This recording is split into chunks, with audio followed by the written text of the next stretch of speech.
Welcome to Decades of Horror, the 1970s. Good night, dear.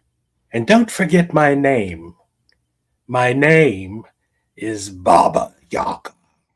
This is episode 268, recorded May 20th, 2026, reviewing Baba Yaga, 1973. Gruesome Magazine. I'm your host, Doc Rodden, and this podcast is about horror films released between 1970 and 1979. Each episode, my co-host and I will tackle another classic or not so classic film from this wondrous, groovy, gory, and influential decade. With me this week is my co-host, Jeff Moore. Jeff, how you doing, sir? I'm doing great. I'm always good at this time of May because the Indianapolis 500. Very good. But Very best good. as I could tell, it's supposed to rain 5 days in a row, starting with Sunday. So I don't know when they're going to run it. But, oh, well. I'm happy to be here. Good to see you, everybody. All right. Also joining us this week is Bill Mulligan, writer, director, special effects guru, all-around nice guy, and published author. How you doing, sir? I'm doing fine. Finishing up school, really finishing up school, Yeah. and getting ready for the summer, the unending, endless summer. Yeah. You are not only getting a summer break, you are on permanent vacation. That's right. Congratulations, sir. I'll have no excuse for not having like graphics done in time. I got a feeling Bill is not the kind of guy to relax and take do nothing vacation. No. Not while my wife is still working. That's for darn sure. Also joining us this week is Chad Hunt, comic artist, co-host, Decades of Horror, all of them. He is also a writer, producer, actor, director at Wreak Havoc Productions. And he has a great smile. How you doing, Chad? I am particularly great today. Particularly. That's nice. I like that. I like that. Yes. It's very, very, very good. Very good. All right, Jeff, before we get going, do you have anything to say about Play Now Media? Well, yeah, we're still partnering with Play Now Media, and they have a lot of subgenre channels, and we are on some of them. And in fact, Decades of Horror of the 1970s is on the Wicked Horror TV channel, so you can catch us there. You can go check out all of their apps if you want. Go to playnowmedia.com. Look at the products. I think there's one of those. You know how they keep changing how they show menus? Well, this one has 3 lines. You click it, and then somewhere it says products, and you see there are like 50 different subgenre apps that you can look into. So go check them out. You can watch them for free. You'll get ads similar to some of the other channels out there. Or you can subscribe and get rid of the ads and get some premium content. But we're there. Excellent. Ads. Yep. And if you are watching us on Play Now Media, any of the which one is it? Wicked Horror TV. Reach out to us. Let us know what you think. You can do that so at feedback@gruesomemagazine.com. We'd love to hear from you. All right. Tonight we are reviewing Baba Yaga from 1973. We're going to start off giving you the skinny about the film, and then our first impressions. We're going to discuss the film for a bit, and then wrap things up with some feedback. Stick around for that. It's always a lot of fun. But let's get this party going, shall we? Okay. And what kind of party is it? Well, we'll figure things out. Dolls and S&M gear. I like it. All she's missing is a scalpel. And look at that little hairpin she has. That's like 10 inches long. I'm sorry. Baba Yaga, 1973, directed by Corrado Farina, also written by Corrado Farina, from a comic based on Guido Crepax. I'm going to say that's right. The cast includes Carroll Baker, Isabelle De Funès, George Eastman, Ila Galliani, and Danielle Balzaretti. Production company is 14 Lugio Cinematografia. Cinematographer. I screwed up twice. We're going to keep going. Production, Simone Luce, and Rewind Film. Filming location is Italy, Rome, Milan. And filming dates started in January 2nd, 1973. Release date was September 20th, 1973 in Italy. February 28th, 2022, U.S. Blu-ray release. Synopsis: a photographer finds herself falling under the spell of a witch. And that she does. I picked this film.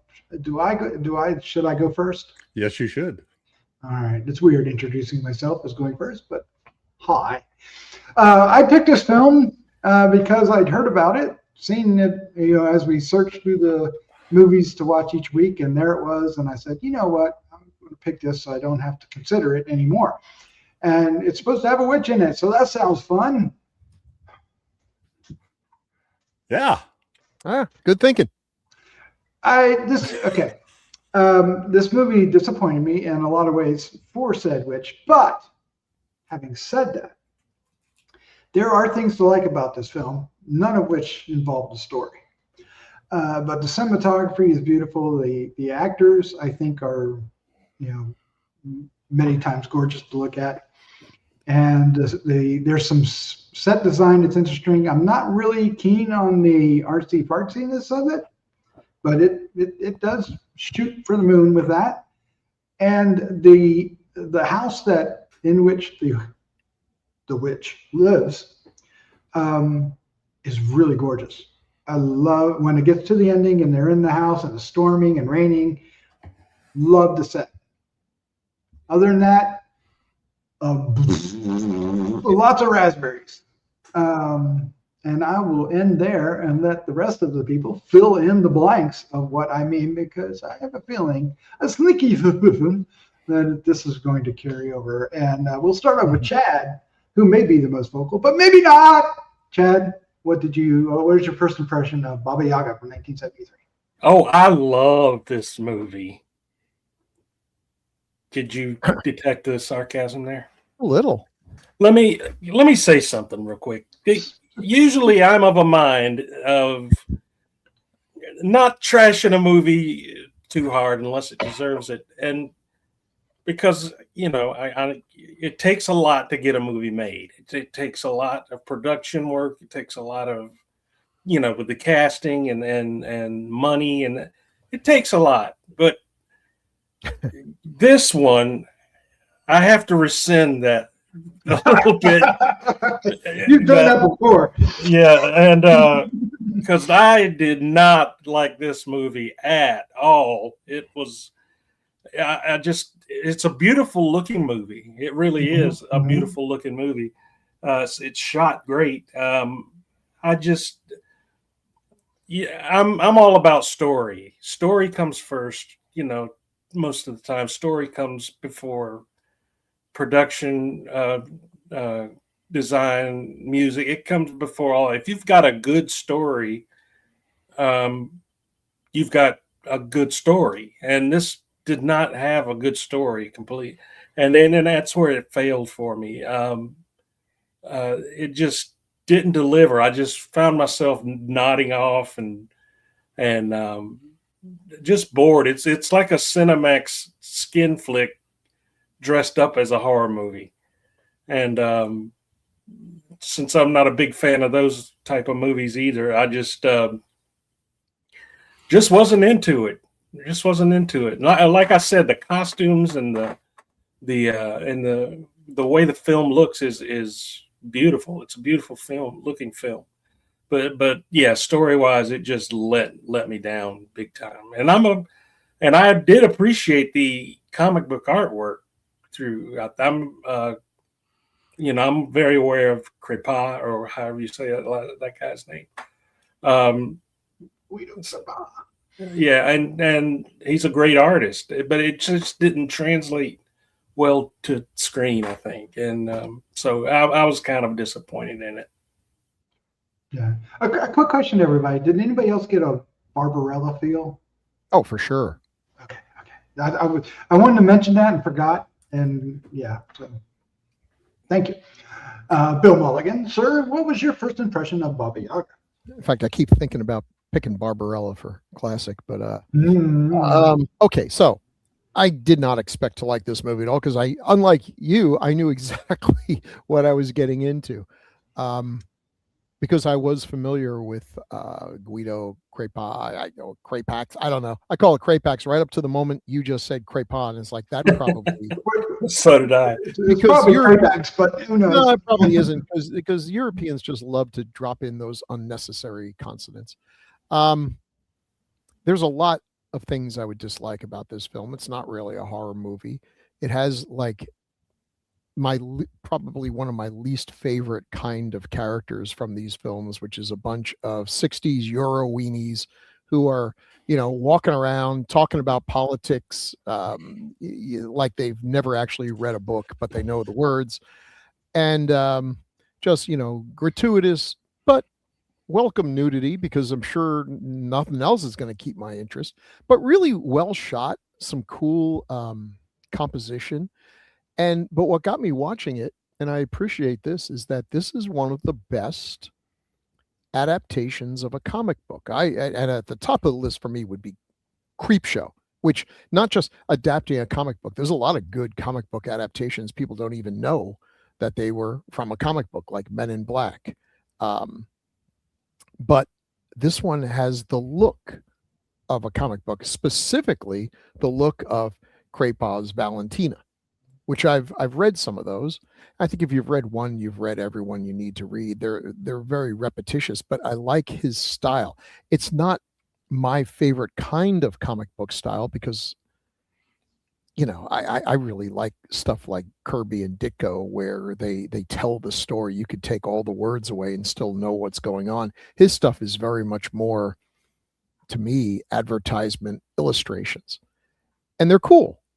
But he also has a brilliant way of using panels.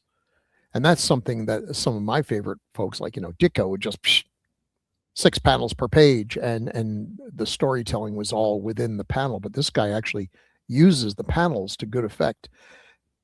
And they attempt to show that here. And when they go into the black and white and the use of the still photos and everything, I thought it was really cool. I knew exactly what I was looking at and what it was inspired by. The actress is extremely close to looking like the actual character from the Valentina comics, which were super influential and very popular. So on that level, good job. Good job. Well done. It was what it wanted to be. But there's no story here. And the story that there is very thin. The characters are thin. Not much happens. So to me, watching it was a very passive experience. I mean, I'll always bring up that my favorite movie is Suspiria, which has just absolute no narrative cohesion whatsoever, and is more like this film, a lot of style over substance, but the style is just so good. It keeps me going. And there is enough of a story there to hang it all on it, unless you think about it very hard. But here, no, I don't know why. I'm trying to remember reading the Valentina comics. I don't think they had a whole lot of story either, but so again, maybe they did exactly what they needed to do. Now, in fairness to the creators, apparently after the movie was done and the guy made the big mistake of, I don't know, going on vacation to get all the stress out of his head, they cut his film. They sliced out a half an hour. And I don't know whether to thank them or curse them, because that half an hour might have actually made this a more interesting story, or it might well have just been another half an hour of people posing and looking pretty and naked. And there was plenty enough of that. So it was beautifully done, though, right? I mean, it's not beautifully done. The cinematography is gorgeous. Everything about it is competently done. It's just, I don't know. It's very much of its time. Boy, this is a 60s movie, if there ever was a 60s movie, specifically a 60s European movie. You half expect in the middle of, supposed to be a witch or something. I half expect them to start arguing about, what was going on in Yugoslavia at the time. I mean, there's just snoozer. But yes, I did get a very much a Barbarella vibe, and Barbarella is kind of a weird movie too, but so I don't know. If you're into that sort of thing, you're going to get it in spades. And Carroll Baker is a gorgeous lady, and she has a what I call an alien face. Kind of egg shaped with wide eyes. Yeah. Gorgeous. Everyone in this movie, I mean, it's got a cool cast, including a couple people we got to talk about. So thanks for picking it, because I never was going to watch this film otherwise, because I knew it was going to be what it was. But now, having been forced to watch it by this podcast, I'm actually glad I got to see it. I'm not going to order the DVD, the Blu-ray. I'll let Jeff do that and tell me what extras. Look at that head shake. Look at that. Whoa, we finally found the one. Well, I'll tell you what. I actually ordered it. And then I watched the movie. And then I canceled my order. Because I thought, I don't really want to know any behind the scenes about this. That's perfect. I think I should do this, because I don't think I don't know if he had any 4 posters or not, but this movie is another one that has one of those, a lot of different titles. In German, it was Foltergarten der Sinnlichkeit 2. Torture of Sensuality 2. Where was 1? I so don't know. They made it a fake sequel to another movie. Interesting. It's probably just like Zombie 2. Yeah. Exorcismo de Amor in Mexico, which is Exorcism of Love. Okay. Good title. Magia Negra in Spain, Black Magic. One video title is Kiss Me, Kill Me, and then an alternative title is The Devil Witch, which I think we maybe have we may have Devil Witch. But anyway, Kiss Me, Kill Me, though. That's good. So I think this is. I'll have to ask. Bill seems to be more versed in this, but I immediately thought, oh, this is Euro trash. Is this kind of? I don't know. Just higher production values than your usual Euro trash, but lots of nudity, not particularly sensual, just people changing clothes and walking around nude. So it's got a lot of weird different versions. It was cut in England to cut some full frontal nudity, etc. Anyway, so I watched it once, and that's when I posted to the chat. I'm going to call this "What the Fuckulous 2." Because after I watched it the first time, I had no idea what happened. I didn't know who was who. I just, I wasn't. I guess. So I'm going to tell you. So I'm going to, Chad, if you want this to seem better, just watch it again and pay more attention. He's not going to do that. No. They got to go watch that. That's disgusting. I paid I paid very close attention, and I had, because there's number one, the subtitles are so fast I couldn't read them fast enough to tell what the hell they were doing. I think I watched it on Prime, and once I figured out exactly what was going on, I'm going to disagree a little bit with Chad in saying I don't mind the story. It's the way they told it that made it so opaque, I think. She has lots of different, what the heck was her name? Yeah, the story was so good you couldn't even remember. Valentina. No, I forgot what I was going to say about Valentina, so, I know the feeling. That's what happens when you've been retired for like 8 years. Oh, good to know. This is one of those movies that really sticks in the mind, huh? No, Valentina's always having these weird dreams and hallucinations, and I couldn't tell what was real, what was a hallucination. At some point, we bring in Nazis and women Nazis, or women in Nazi uniforms with the helmets and everything, a couple of them. And I don't know what the Nazis were about. I have no idea what was bringing that on. I guess that was Baba Yaga was I mean, this movie just throws a whole lot of different fetish images at you, and Nazis. So anyway, I was okay with it. The Baba Yaga thing is kind of, I don't know. I need to go look that up. My main version of Baba Yaga was probably John Wick. Yeah, that's where I first heard of Baba Yaga. I've got one thing got some images of Baba Yaga. It's a great myth. All right. So I'm not going to recommend this to anybody, but if you're into that kind of stuff, watch it. I mean, it is beautifully shot. It's a little hard to follow because there's a lot of hallucinations and dreams and stuff in there that aren't obviously deep. They don't obviously, there's no like to show you that they gone into dreamland or something. You just have to, and then all of a sudden she'll like roll over in bed and so what? Oh, now I'm back in the Nazis. All right. So anyway, I had that too, but after a while I kind of caught on to the way they were doing it. But yeah, I'm with you on that. There's our first impressions. Good luck with that. Show's over, folks. Thanks. I suppose now it's time, and I'm going to let you do it, Jeff, because you do it so much better than me. Shoot! You gave me a new job, so now I have to get it ready. Because last time you corrected me. And now it's time for Taglines with Chad. It's played by Chad, his own self. All righty. Here we go. 4 of them. There was only 4. Great. That's great. Your mission, should you choose to accept it, is to figure out which one you I have no made choice, up. actually. No, I didn't. Yeah, I'm waiting for it to self-destruct. Is it real or is it a dream? That's my point. We It don't was know. hard to tell which. Yeah, we don't know. Your whip, Baba Yaga, gives me a deep and sweet pain. Yikes. You sure these are taglines? Yeah. Yeah, Well, I don't know. I think they came off the.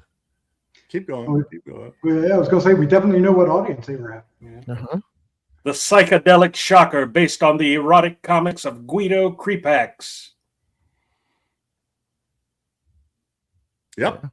Yeah. Well, all true. Okay. You think you hold the moon in your palm of your hand, yet you don't even know the secrets of your own land. Okay. That's actually a quote from the movie. Yeah. That's the quote from the last person I sat next to on a bus too. These are the kind of people I attract. Yeah. I do like the I like the Taglines with Chad. Chad's our hero, cool and rad. With him reading taglines, they can't be that bad. Sorry, Doc. What did you like? Oh, I was going to say the psychedelic shocker. I think that's a fairly good description of this. If you consider the last 20 minutes. Okay. Yeah. So I have no idea. The is it real or is it a dream was the only tagline included on IMDb. And I don't remember where I got the other one. But I scoured posters and I'm pretty sure the last one was translated. Yeah, well, the last one is literally a quote. She says that toward the end of the movie. The Baba Yaga says it to Valentina. Oh, you know what? Okay. Okay. All right. Maybe I put it in taglines instead of quotes. Maybe, but it worked. It worked. I mean, Yeah, it's fine. it does make a. Well, we'll move on. Poster number 1. Wow, Nice we're so poster. green. Yeah. Let you know what you're getting. They're green. Yeah. She-Hulks and Yep. This is dominatrix. Knowing that it's Italian, and I imagine this is the Italian poster. I like it. It's fitting. Yeah, I like it too. Yeah, we got fetish wear, cat of nine tails. Yeah, that's what it is. Cat of nine tails. I'm gonna ask. Oh, witches. yeah. Well, she did get whipped. Yeah. Although, do we know if that was for real or not? Or a dream? Yeah. Yes, it's for real or a dream. Then we have this one, which is more realistic art. Not realistic, more. What's the right word for this? Down to earth. Yeah. That wasn't what I was thinking, but what's wrong with that? Something your parents would hang in the living room over the counter. Reader's Digest version. Yes. something your parents would I hate mean, in there's the still, living room. you know, I mean, she is in Maybe the basement. I don't know. She is in chains, and there is a thing fetish in Yeah. the back. But anyway, then we have number 3, which is the artist from the Right. comic. So this one would not have been what they would put in America, because I don't think one person out of 500 knows who this guy is, but he was a big deal in Europe. Yeah. Mhm. hmm And I believe this is actually this graphic here. He did either he did a version of the movie as a comic, or they adapted one of that particular comic for the movie. But I saw, looking around, that there was a comic called Baba Yaga meets Valentina, or versus Valentina. Yeah. And the Is that artwork a is beautiful. duck head on the top of that she's wearing? Yeah, she's Lady Gaga. I don't think so, but Got nothing no, on these people. I did. Go ahead. I see a duck. Yeah, That I just see a could duck be too, my and Rorschach. maybe a owl head hanging off the side there with that Hmm. eyeball or something. I see a feather with the eye kind of the eye design on the feather, but I don't know what's So- I see a hamster's butt. I don't know. Oh my God! Well, there's that too. Oh, well, that's Right. Okay. well, In, now I can't see in the it. comments I down can't not below, see it. what do you see? We gotta know what you see. I don't see a hamster. Now, what told It you? could it be was an a hamster? owl eating a hamster head first, and that would put it all together. I see the butt. I just don't know how you know the hamster. Well, the Could be a hamsters rabbit. are a fetish too, there, Bill. So Oh, hey now, we'll leave that hanging there. for sure. So to speak. I mean, I like this art. It's very illustrative, right, Chad? Oh yeah. His art is, It's good. Well, I think Very Bill, you stylistic. were. Oh no, I'll keep my mouth shut till we see the picture. Well, we got number 4, which is has a little bit of art, and then the picture of The living doll. the living doll in there, Annette. I like the fact that they integrated the camera into it. Yep. Yeah. Yes. So this is. Oh, there it is, Devil Witch. So Sorry. this is the cover of the Shameless DVD release that had that extra. There's like 4 minutes at the front of the movie. I just found some place that explained it. 2009 Shameless DVD is fully uncut, features a director-approved print that includes previously deleted footage, including a pre-credits graveyard scene. And cutting that scene had no effect whatsoever on that movie, because I saw the scene and It's just a scene, right? All right. Looks like a porn cover to me. And then we, well, and then here's the one that you should have been saying that for. Poster number 5, and that's her falling into the mysterious hole. Yeah, well, this is some artsy reissue thing or something. very, very much. Yeah. Some- Also, if I didn't know it and they showed me this poster and said, "What's the name of this movie?" I'd be like, well, thanks to their choice of font, I have no idea. Bobo Yogo. Bobo Yogo. Bobo Yaga. Bobo Sounds Yoga. like a new drink at Sonic's. Yeah. Wow. Bobo Yogo. Oh my gosh. All right. Well, there's the posters. And let's talk about, before we get into the actresses and actors, we'll talk about Guido Crepax, or Crepax. Crepax, rather, not Gray. Cray.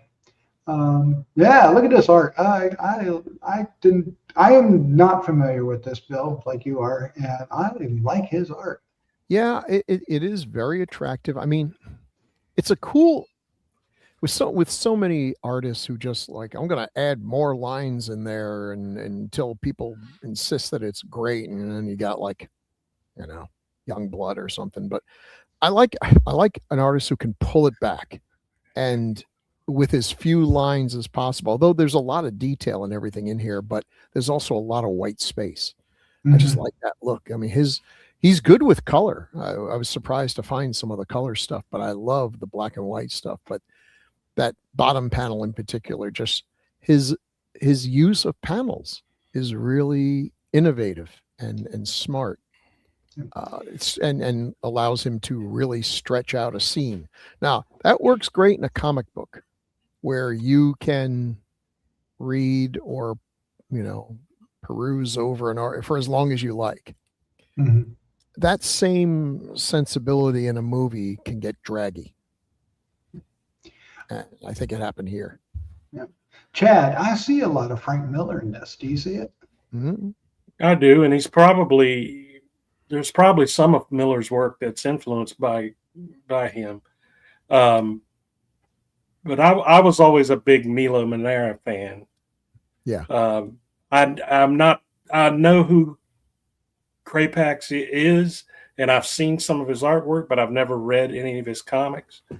But the spare use of lines in the figures is really stands out.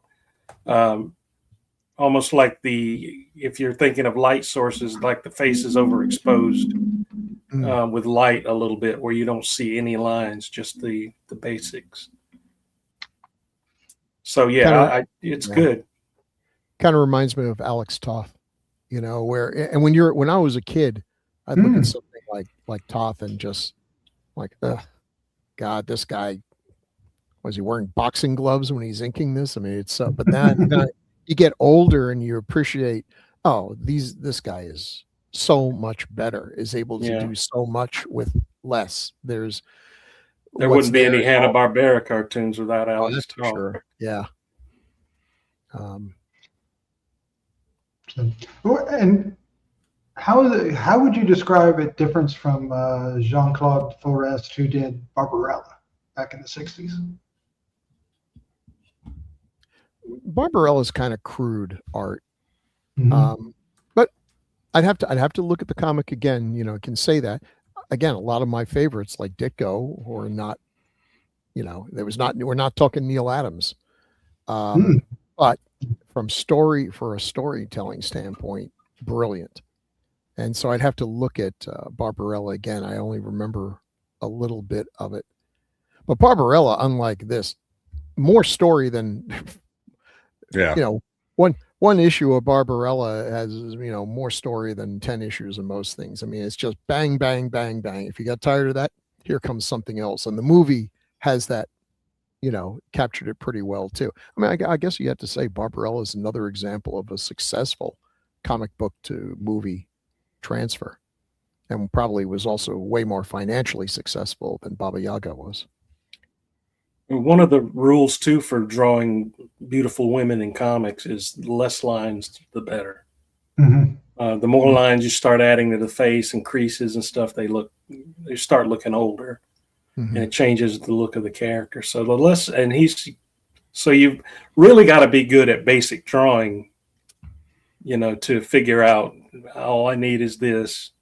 I don't want to add 1,000 lines and make her look old. But believe me, it's happened to me. I saw somewhere I was looking up this guy's art, and I saw a couple pages, and one of the pages was like 3/4 of the page were small panes with just one eye. And then each pane was showing a different emotion from the eye. The eye was different each time. There was no captions or anything. I just thought it was interesting, to show all that on one page in a series of thick, super tight little frames. Yep. Yeah. Well, he definitely knows his anatomy, and that's what you need to do. Yeah. So I guess we have some more here. And this is where you were saying they were, I saw this, in the film, there's the panels, and then we see a black and white shot of the actors, right? And also I thought that, they really did a good job of picking the right person to play Valentina. Oh my gosh, didn't they?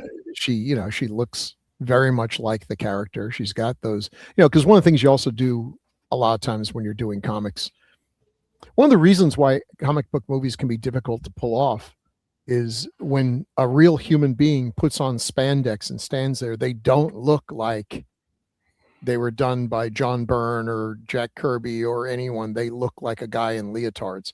You know, the comic book characters don't have the actual anatomy. Their legs are way too long. Their eyes are way too big. It's a cool look. It doesn't look necessarily like a real human. She's got big ass eyes, naturally big eyes. And I'm sure the makeup accentuates that as well. There are things you can do to make your eyes look even bigger. And the full hairstyle mouth. too. I mean, yeah, she's an attractive woman, and it really works for the comics. So especially for the Europeans who are used to his stuff, to actually, you know, Valentina was a character that people were familiar with, and to have someone, it's like I think if they found an actress who could have played what was that spy one, Modesty Blaze. Yeah, Modesty Blaze. If they could have found someone who really fit that character, they might have been able to make I know they shot a movie or two on her, but it didn't really stick. But yeah, this was good. Now, of course, the movie didn't do well, but whatever. Yep. I still Just take a look at that top picture. Her face in that top panel is a straight up Frank Miller. It is. It is. does look- Face, yeah. Yeah. It The does. bottom left one reminds me, you know, John Byrne. John Byrne could have been influenced by that kind of style. Yeah. Yeah.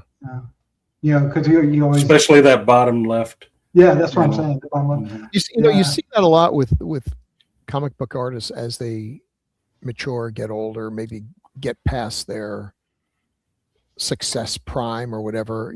They start pulling back. They get simpler. It's like it becomes like, why should I tell the story with 100 lines when I can tell it with 10? That's where the real art is. And a lot of people don't, you know, that's when they start. I remember when he was good. And like, I can see where people started like pulling back from Frank Miller as his storytelling became simpler and more graphic. I mean, thick lines and bold use of shadows and everything. But I appreciate, you know, what they're trying to do there. Now, it doesn't look realistic, but you know, yeah, I don't blame artists for trying to. You probably get bored doing the same thing the same way over and over again, and you want to broaden your horizons. Right. Well, you don't have anything on the director, but we should stop and talk about him for a bit, right? Yeah, Because he did a few films that we did a few. We may or may not have covered, right? Or am I thinking of somebody else? Hold on, let me see here.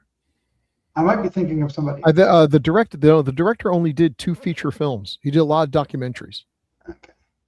But Oh, Baba Yaga, I'm thinking of the lead actor. The actor is who. Oh yeah, you're thinking. Yeah, we'll get. he did a bunch.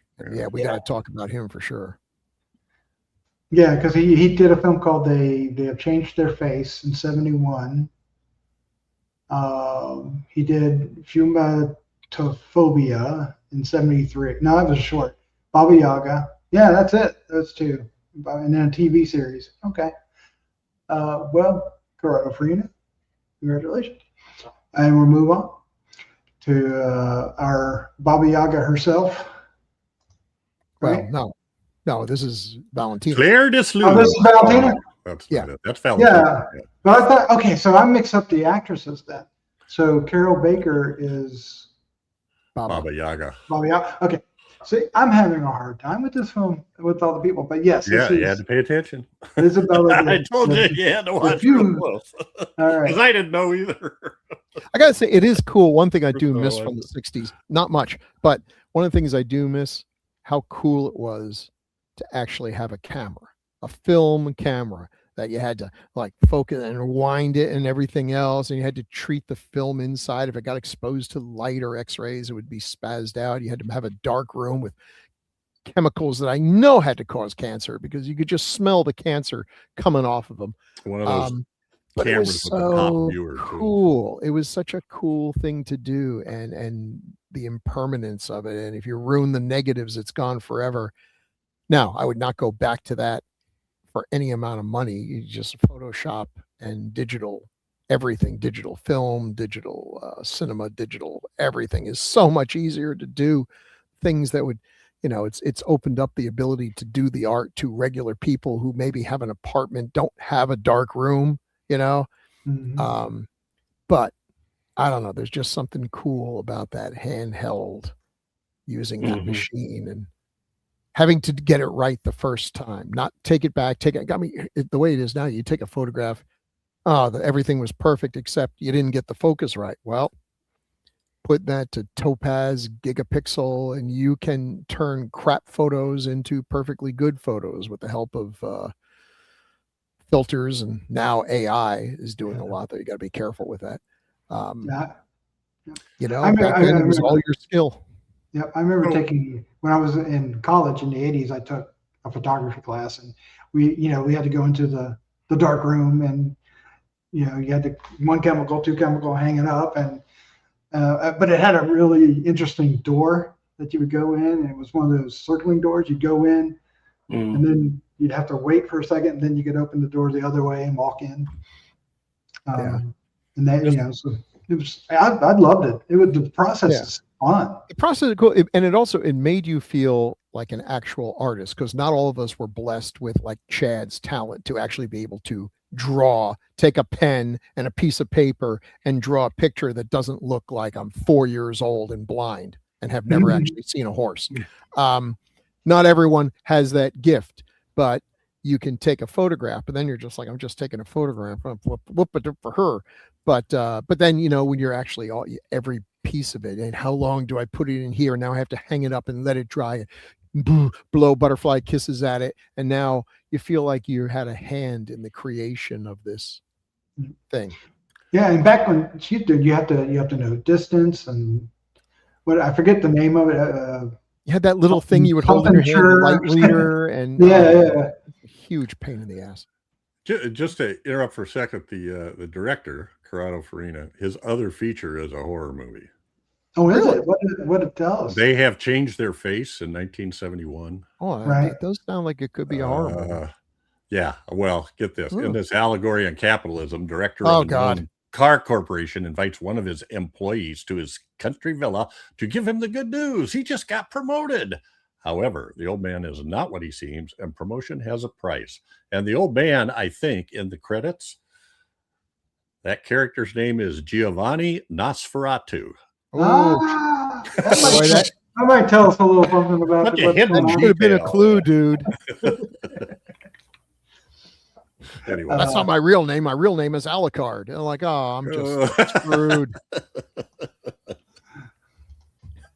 That's what I love about these European movies, made by some, rich Italian producer living in a villa somewhere, smoking Cuban cigars. I'm going to make an allegory about the evils of capitalism. It's like, okay, dude, whatever. I'll bet his brother's name was Louis Cypher. Yeah. Or maybe Bill Zebub. Sorry. Yeah, we should do a short where like every character, all these mysterious characters have stupid ass names that anyone would figure out, but the lead character is too dopey to, This is my aunt, Sue D. Nim. Oh, hey Sue, how you doing? My uncle Norm de Plume. Our lead actress worked from 1969 to 1978. Elias. Oh yeah, all right. Oh boy, this just writes itself. It's a one joke premise. Let's not make this last. Yeah, we'll stop. Minutes. Yeah. Doc was actually making a point relevant. Yeah, we're just going on with our tomfoolery and knavery. What I have to say doesn't matter. Oh no. What about the lead actress? I was just saying she worked from 69 to 78. So she had 10 credits. Yeah. But I just want to say this other actress, the shirt she's wearing, I wish that style would come back. I'd call that a vest. Yeah. I'd call it. Okay. I'd call it. Yep. Well, that whole Caliente. thing. Yeah. Muy caliente. Muy caliente. Carroll Baker, who, yes, I'm getting all confused. So she's got an interesting career, because she's in a variety of different kinds of films. Like she was in. Didn't she start out like in a really young role? Yes. Was that Baby Doll? Baby I doll. think it's someone else. Yeah, and she's in Giant. She's in Yeah. How the West Was Won. Oh wow. Yeah, so I don't know how big a role she had, but Carpetbaggers, Cheyenne Autumn, she was in. Greatest Story Ever Told. Yeah, she was in some major Hollywood stuff, and then like she ran off to Europe, like the IRS was on her ass or something, but Mhm. and made sleaze, just amazing amounts of giallo sleaze. And She-Hulk stuff. movies. Yeah, they Yeah, she's color her green and all a lot. of them. Oh my gosh. What is the deal there? Oh yeah, I mean, look at this. She was like, I don't know. I'm just going to name the films, and you tell me. The Fourth Victim, Devil with Seven Faces. Yeah, I think you have those in there. Flower with a Deadly Sting. Oh yeah, this one's straight up. Oh, she was in Valentina, the Virgin Wife. So there's another adaptation of Valentina, I suppose. Bloodbath. She's in Watcher in the Woods. Is that a different film than the one I'm thinking of? Is it the right year? No, that's Betty Davis, the one with Betty Davis. wow. Yeah, she's wow. in that. Who does she play? Because I've watched that movie. I ran out of time. I was gonna do another one with a bunch more because she's in some good stuff, or at least some pretty famous giallo-esque. Tales from the Yeah. Crypt. Did you mention that? No? I haven't gotten that far now. Okay. Oh, what was she in Tales of the Crypt? Or it was at the TV show. Paloma in The Trap, 1991.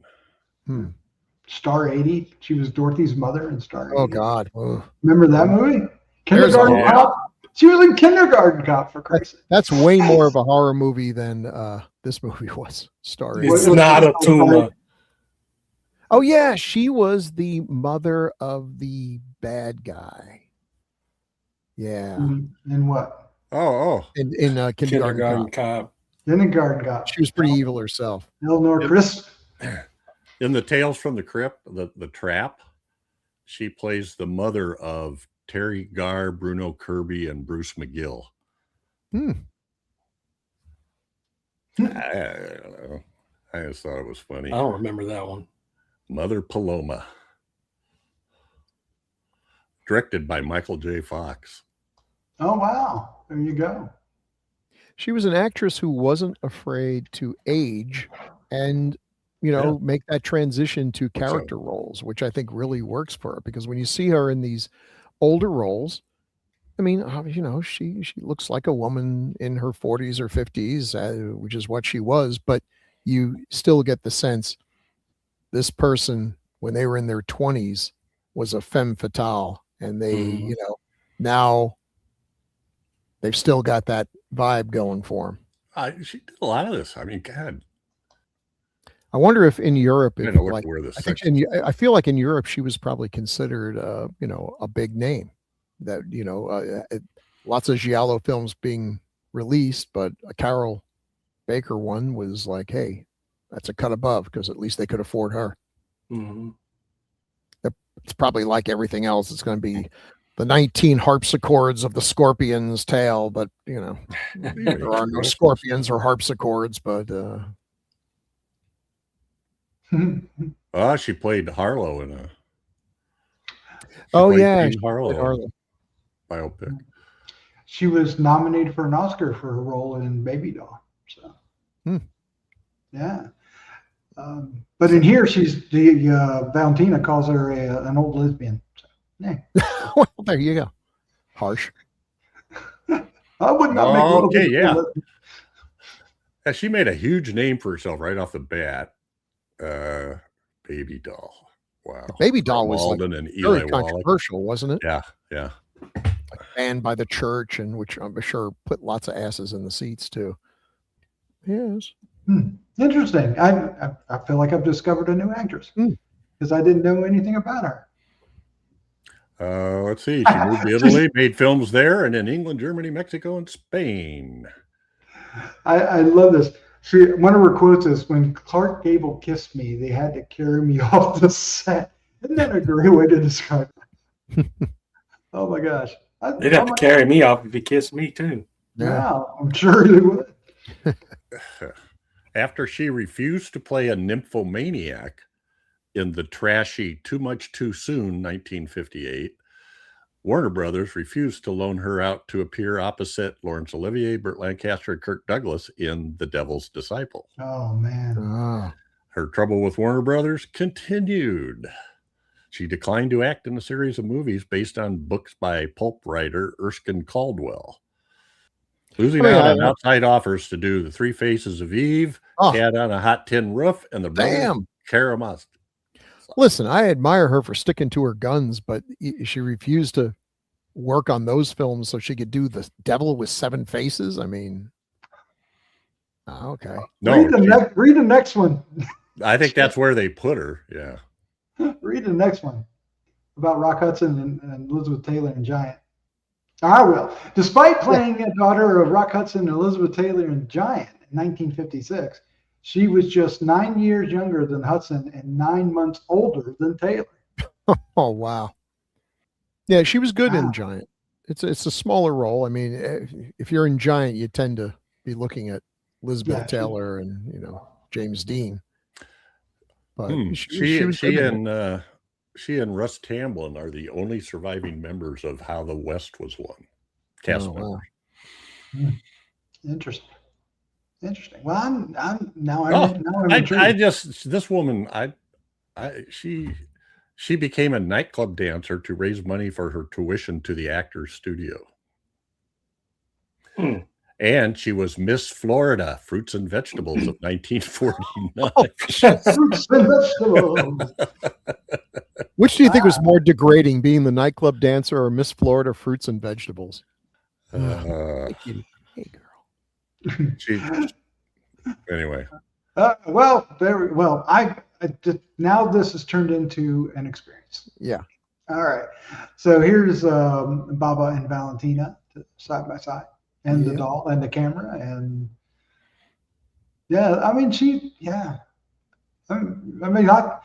I was confused by all the blondes in this because there's the other blonde I think is the version of the doll when she's alive.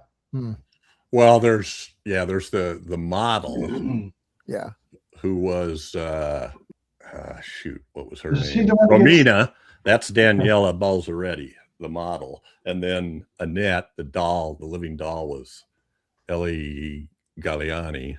And then there was one later on when they were running through all those weird costumes. They had like the Indian princess and these other things. That was somebody different. That was Angela Covello. Yep. Well, there you go. What you included these for? Just I guess, it gives a good vibe for it. I like the composition of that bottom shot there. Yeah, I do too. But again, I don't really understand what the point was. Why was Baba obsessed with her? And it didn't give us all that, right? Yeah. No, what's Baba's goal in all this? Usually a movie like this, it's like, she's going to steal your youth. She's 700 years old and she's seen a few wrinkles, so it's time for another, life force suck or something. But I have no idea what it was up to. I don't know. Who keeps a door to hell in the hole in their floor? Well, in Italy, it happens more often than you think. Yeah, just ask Fulci. Yeah. He seemed to find them everywhere. Yeah. I got the impression, given that she was waiting for a time to teach her things, that she was looking for either a protege or somebody to take her place. I don't know. Kind of what I was reaching for both of those. Well, maybe the doll girl was her last whatever, and now it's time for a new one. And well, she seemed to be very destroyed when our hero, for whatever reason he comes in, knocks her head off. So. Yeah. Wow. Not again. I know she seemed to be torn apart. All right. Speaking of our hero, and this is the age when the woman's in trouble, the man has to show up and save her. But I was surprised how many stuff he has. I like the +5 there. Awesome. So I just because I took this right off of Facebook because he passed away today. As we're recording. as we're recording, George Eastman, I just saw it there. I'm like, what? And also I had to put that up there for Jerry because he keeps saying we gotta like watch that movie, Anthropophagus or however it's pronounced. And that's George Eastman eating his own guts.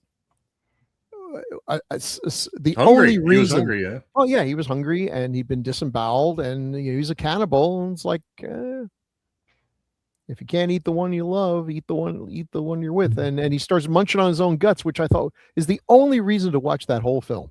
It really is so over the top crazy. I ripped off that scene in one of the first movies I did, Forever Dead. We had a scene where some zombies eating his own guts. Because, like, yeah, they did a better job though. He was in tons of stuff. The next panel with him has got like a smattering of the stuff he was in. Lots of spaghetti westerns, Keoma, which I love that movie, and it's one of the few movies. The reason I love it, it's a cool enough movie. It's cool enough spaghetti western, but the soundtrack is so terrible that it actually goes all the way around in a circle and becomes amazingly good. Oh, wow. Okay. You got to hear it. The first time you hear it, your jaw drops open. I don't even want to give away the surprises of the soundtrack. He did sleazy horror like Erotic Nights of the Living Dead. Every time an American movie was successful, like say Escape from New York, the Italians would make After the Fall of New York, and Eastman was in it. He directed one film, Metamorphosis, which I only remember. I've never seen it. I just remember that video box cover at the video stores, because if you pressed it, the eyes blinked. That was not enough to get me to rent it. The Metamorphosis, yeah. And he is in Mario Bava. This is one of the few Mario Bava movies I haven't seen because I'm trying to find the right version and a decent copy. Well, now this is weird. Kidnapped. So this Keoma. Go ahead. I'm sorry. He's in Keoma? I think so. I hope so. I put it there. Well, it probably is, but it says that he once missed out on a role in a Franco Nero movie because he made Franco Nero look too short. Yeah, he wrote it. He wrote it. Oh, he wrote Keoma? Yeah. Yeah, he was a screenwriter. He did a lot of stuff, and he just shows up. There's so many. There's that one right there, The New Barbarians. They actually say after Mad Max comes an Italian version of Mad Max is what comes after Mad Max, and there it is. And those movies, boy, it makes you really appreciate Escape from New York when you see the Italian version of Escape from New York. Like, wow. What they did that too, After the Fall of New York, and then the New Barbarian. Okay. What is the movie Absurd? That's a Joe D'Amato film. Yes. And he wrote it and started it. Who directed Anthropophagus? Oh, now you just... Is that D'Amato? Joe D'Amato. So he must have, and he wrote it with Joe D'Amato. Yeah, I think he was in the absolutely dreadful Porno Holocaust as well, which we are not. It was Professor Lemion. I don't know if he's one of the few people who kept his pants on in that movie, but I didn't know there was this many movies because there was an Anthropophagus 2 in 2022. Based on a character created by Elkos, so he's not in that apparently. See, now I think but then in there's America, an Anthropophagus 2000 in 1999. Wow, they went straight from 2 to 2000. What happened to the other, 1998 films? I think one of them, either Absurd or Anthropophagus, was known as the Grim Reaper. He wrote Stage Fright too. Wow. Huh. So, okay, listen, this dude, co-wrote, good looking, decent enough actor. Hard to tell being dubbed all the time. Writer, director. 49 writing credits, 60 acting credits. Yeah, he's acting guy. He's in an awful lot of. And 2 directors. If you're into Euro trash, you're going to see George Eastman a lot. Cannibal Love. Is that a Captain and Tennille song? No. That was correct. He was in his first film was Django Shoots First. He was uncredited, but then a year later in Django Kills Softly, he played Django. And a guy named Bill. He had 2 roles. So whatever. And I think he was around 86 years old and passed away at the time of this recording today. And God, there's so many Django films. wish him well. I never saw him at a convention or anything. I don't know if he had been ill for a while or if he liked the traveling, but Jiminy Christmas. R.I.P. This says he was 6'9" in his bio. Wow. And you could, that top picture sort of accentuates it most of the time. Frankenstein's monster. Yeah. Captain. Girls and cats. What do you got? Some girls and cats going on here. Yeah, just pretty ladies, and a cat, which lets us know she's an old lesbian witch. So there you go. Because there's a couple things that make you question what if it's real or haven't, right? Because after they throw her down the hole, right, and they kick the doll head in there, the police and the lady that I guess is trying to sell the house show up to find out who's in this house, and but they don't find her in the hole, and the hole doesn't go as deep as what we saw. But they do find the doll head, and then as she's leaving, the cat is sitting there by the thing. So it suggests it really happened, right? Yeah, well, we got deniability. Show, is it the camera down there too, or something? Was it just the doll's head? Well, she picked up the camera. No, she took the camera because she was talking about that she needed a place to shoot some shots, and that's why they were there. So anyway, she was holding the camera at that time. What is that thing at the bottom? That had something to do with the witch part of it. Yeah. I don't know. It's like a black box with these odd shaped letters, tiles that you move around. Somebody out there knows, and we want you to write in and let us know what. Yeah, somebody look at this. I'll bet Scott Wells knows what that is. Looks like something, it looks like one of those things like when they throw bones on the ground. It's like, look at the way these bones are arranged. It means you're going to get a raise or something. I mean, well, it seemed to be like she somehow or another could I didn't quite get what was going on. Every once in a while, a character, she would manipulate something, and Valentina would be taking a picture, I think, and then all of a sudden the person would go and fall down. And sometimes they were dead, and sometimes they had, I have a prick on my leg. Well, she touched the camera when she visited, and then from then on, she seemed to have possessed it somehow. So yeah. It was strange. The witchy poo stuff is like on the peripheral of this film. But she just picks up the camera and she's kind of goes, turns it around, caresses it. Yeah. So that was the possession. Okay. Yeah. Gotcha. Well, for real. And there she is in the German outfit there when and that's the living doll woman. And if we have to put up with German Nazis in a film, it might as well be her. Oh yeah, sure. Yeah. And the dream, and then they had. Well, I did notice that they did get the the Nazi officer correct because he had the scar on his. Fearless leader. Yep. Because that's what they did to Mark. Yeah, the dueling scars. Yeah. Yeah. Oh, those wacky Germans. Lessons aside. That's what we thought of this film. Anything else we want to say about it as we move on to? If anyone out there knows what the hell was going on, send us a note, but keep it under like 17 paragraphs, because under 17. All right. Yeah, Jerry. I'm going to send that picture of that board to Scott Wells. See if he knows. You do it. If anybody would, he would. I think so. No. Well, I will say, talking about this film, I learned some things. I learned about the artist. I did not know as much about it. Thank you, Bill. And the actress. I think we all discovered that together. George Eastman, I mean, Yeah. he was a very accomplished and ever-present guy, but I will recognize the name now and think about Yeah. watching the movies. Yeah, I was actually a little surprised when I looked up. I know he was in Anthropophagus. What else was he in? Oh, everything.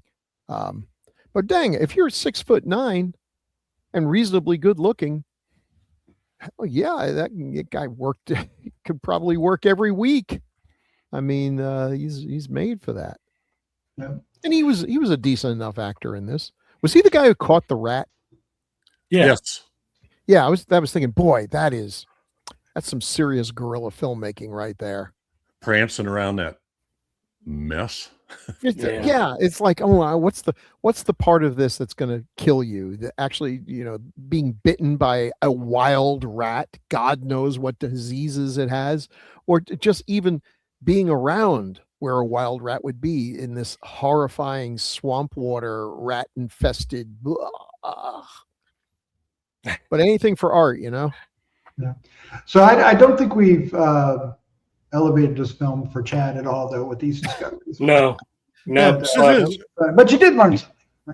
I learned some, but that doesn't make the movie any better. Very well. So All right. I have a question. If you guys can figure it out. So George Eastman and Wikipedia, under born and died, it says he died May 19th. At the end of the article, it says he died on May 20th. Well, he was still dead on the 20th. So maybe died in May 20th in Italy, and it was still the 19th here. Probably. That could be the case, depending on when you. I don't know. Anyway, makes more sense than every day he dies. Yeah. Oh my gosh. Yeah. Oh my God, that would be Schrodinger's Thursday. Time to die. Alrighty. No disrespect. But anyway, moving on. I believe we have some feedback there, Jeff. We got a couple short ones. Shall we jump into that? Short ones. Oh, that's a relief. Wait a minute. One of these short ones is from Jerry Chandler. Wow, making a liar out of me. I know. Dang. You know what I would do? I would say Chad should read the first one because that was his pick. Yes. All right. 265, The Witch Who Came from the Sea. Jerry says, how in the hell did Chad do that entire intro and not end it with saying, let's get ready to rumble? It was a rather long quote. Yeah. Chad, speaking of hell, let's say, obviously a travesty of justice, you end up in hell and you're only allowed one film and it's between this Baba Yaga and The Witch Who Came from the Sea. Which one do you pick And to spend an Alucarda. eternity with? Oh, you like that? I would carefully poke out both of my eyes. Wow. Like with big Now, thumbs. play them all you want now. Yeah, play it all day long now. I don't care. Of course, your eyes would grow back immediately in hell. So Yeah. That's true. Baba Yaga. Oh yeah, I'd totally take Baba Yaga over Witch Who Came from the Sea. Wouldn't let you. Anyway, yeah. But it's hell, so whichever one you pick, the other one has got what they're going to give you. Yeah, classic blunder. Or alternate between both of them. Yeah. Sorry, you get to watch both. All right. And on your birthday, they show Fury of the Wolfman. Oh, I can handle that. Yeah. could you now? Yeah. Okay. Who picked Alucarda? I did. Are you going to read that one then? I can. I don't care. Okay. Episode 267, Alucarda from Manny Lamott, 5757. Does that mean he's like never mind. Lots of ingredients. I like this movie, but I wasn't sure what supernatural laws were at play in the plot. The music made it seem like the devil, cartoon version, was going to pop out of nowhere and start Gregorian chanting. Wow. Were you under the influence, Manny, when you watched it? Well, it probably was better that way. Yeah, I think that would be an improvement. The screaming wouldn't, you can. Anyway, thank you, Manny. You're exactly right. The music was very bizarre. This movie was kind of weird because when it first started out, when it first went to that white screen with the credits, and they played that music, it sounded like a 70s cop show or something, or Mhm. family. It was just Seventies cop show. didn't fit Italian Eurotrash to me. Mhm. Am I labeling that wrong? Is that? Yeah, that... it was No, Mexican. no. okay. Okay. Was it Italian or Mexican? Well, Alucarda was Mexican. Yeah. Okay. This is This a Baba Yaga weird is joint production Yeah. with France and Italy. Yeah. They did all kinds of stuff. Somehow, You know, it's all one continent. I mean, Yeah, we'll it's give just you a bunch of up money to and we'll distribute it if you put a French actor in there. Yeah. There you go. There you go. What's the best way to get a hold of us, Jeff? Well, what you want to do, and we love our feedback. We really do love our feedback. So please make comments on the Gruesome Magazine YouTube channel. Right under the episode, you can make comments, or you can send an email to feedback@gruesomemagazine.com, and we will get it. You can also make comments on our Gruesome Magazine's H&R and DOH podcast Facebook group, or on the website, or iTunes, Apple review. However you want to do it. But we like to hear from y'all. I'm the only guy who doesn't live in North Carolina, so I felt like I had to say that. All right, and we do this every 2 weeks, which if you want to watch these early, you can join our Patreon at patreon.com/gruesome magazine, and they come out a day or two or so after we record them. Not the day after. We try to do the day after. Usually the day after. Yeah, it's usually roughly 2 weeks. Unless one of us dies or is in the hospital. Don't even tease that. Jeez. But yeah, and we also have patron only content on Patreon. We did 20 episodes of Night Stalker, and we had started Night Gallery, which we will be returning to as we head into summer. Firing into season 2. All right, season 2. And of course, yep. And in 2 weeks, we have another pick by Chad. Chad, what film, pray tell, did you pick? As far as I know, it could be just as bad as any of the last few we picked, because I just picked it blindly. It's The Devil's Exorcist from 1975. It sounded interesting. The title sounds interesting. Yeah, I mean, yeah. What would the Devil's Exorcist do? Kind of an oxymoron. Take you to heaven or something? Yeah. It's like jumbo shrimp. Maybe the Devil's Exorcist drives the spirit of God out of you. Ooh, he's like a reversed exorcist. Yeah. A bizarro exorcist. Somehow I doubt it, but we'll see. I doubt it too. Watch, you're gonna watch it. It's like there are no devils or exorcisms in this film. Yeah, we should. Or no devils were harmed in this. No devils were. Only the lesser demons. Oh, so I guess nobody here has seen it. No. We'll all discover this film together in 2 Yep. weeks. So join us for that, please.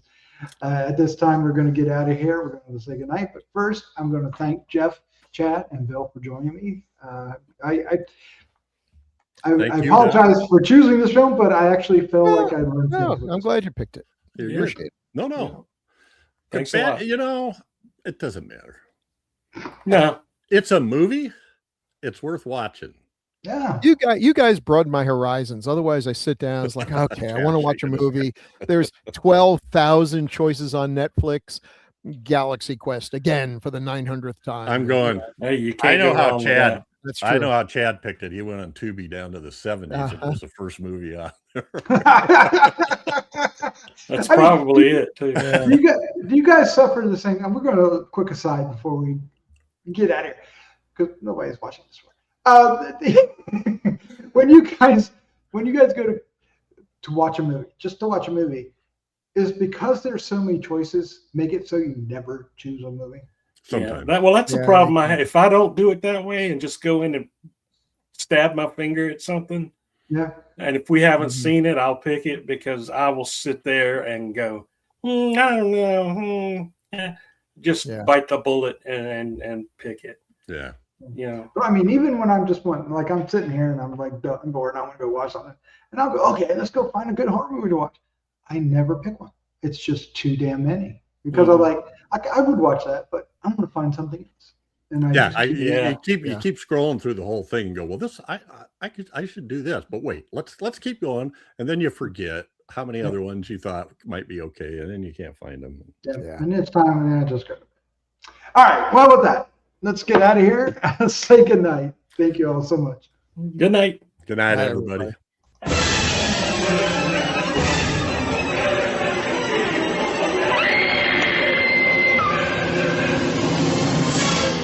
Gruesome Magazine.